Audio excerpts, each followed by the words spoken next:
घंटी ठाकुराणी माँ घंटेश्वरी मंदिर संबलपुर चिपिलिमा ठारे महानदी कूल अवस्थित। घंटेश्वरी होउछंती माँ कालींकर एक स्वरूप। जेकोसी व्यक्तिर मानसिक पूरण हेले घंटेश्वरी मंदिर में घंटी बांधि थांती। लोककथा अनुसार इंग्रेज शासन और राजराजुड़ा अमल बगबिरा गाँव में जड़े धीवर थिला। दिने से नदी में माछ मारिबा जाल पकई बेले से एक पथर भली वस्तुटे लगी। से भली एक विचित्र वस्तु देखि धीवर स्त्री तार प्रकृत स्वरूप जानिया से नख मारिदेला।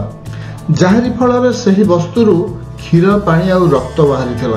यह देखि उभय पति पत्नी सेठारु चली आसथिले।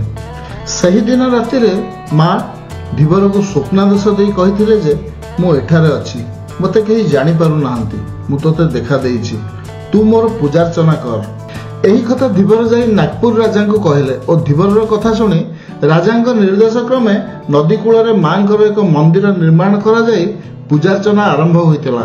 सेही दिन ठारू ही एही पीठरे माँ घंटेश्वरी नाम रे पूजा पाई आसुचंती। निजे देखंतु और अन्य मानकु मध्ये देखांतु।